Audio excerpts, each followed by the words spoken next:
Radiotherapy treatment എടുക്കുന്ന ഒരു cancer രോഗിയുടെ ജേർണി, അതിനെക്കുറിച്ചാണ് ഞാനിന്ന് പറയുന്നത്. നമസ്കാരം, ഞാൻ doctor John Sebastian, consultant radiation oncologist, KIMS health, Thiruvananthapuram. Journey of A cancer patient who is receiving radiation treatment. ഒരു പേഷ്യൻറ്റിന് റേഡിയേഷൻ ട്രീറ്റ്മെൻറ്റ് ആവശ്യമുണ്ട് അല്ലെങ്കിൽ റേഡിയേഷൻ ട്രീറ്റ്മെൻറ്റ് കൊടുക്കണം എന്ന് തീരുമാനിച്ചു കഴിഞ്ഞാൽ പിന്നെ എന്താണ് സംഭവിക്കുന്നത് എന്നുള്ളതാണ് പറയുന്നത്. റേഡിയേഷൻ ട്രീറ്റ്മെൻറ്റ് കൊടുക്കണോ വേണ്ടയോ എന്നുള്ളതാണ് ആദ്യത്തെ തീരുമാനം. റേഡിയേഷൻ ട്രീറ്റ്മെൻറ്റ് കൊടുക്കണം എന്ന് തീരുമാനിച്ചു കഴിഞ്ഞാൽ ആദ്യത്തെ സ്റ്റെപ്പ് റേഡിയേഷൻ പ്ലാനിംഗ് ആണ്.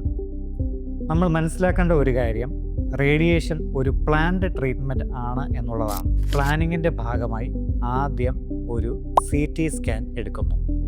ഇതിനെ നമ്മൾ CT സിമുലേഷൻ എന്ന് വിളിക്കുന്നു. രോഗി ഏത് പൊസിഷനിൽ കിടന്നാണ് റേഡിയേഷൻ ട്രീറ്റ്മെൻറ്റ് എടുക്കുന്നത്, അതേ പൊസിഷനിൽ കിടന്നാണ് CT സ്കാനും ചെയ്യുന്നത്. കൈ ഉയർത്തി വയ്ക്കുകയോ തല ഒരു സൈഡിലേക്ക് ചെരിച്ച് വയ്ക്കുകയോ കാല് രണ്ടകത്തി വയ്ക്കുകയോ അങ്ങനെ എന്തെങ്കിലും പർട്ടിക്കുലർ പൊസിഷനിലാണ് ഡോക്ടർ റേഡിയേഷൻ ട്രീറ്റ്മെൻറ്റ് കൊടുക്കാൻ ഉദ്ദേശിക്കുന്നത് എങ്കിൽ അതേ പൊസിഷനിലായിരിക്കും CT സ്കാനും ചെയ്യുന്നത്.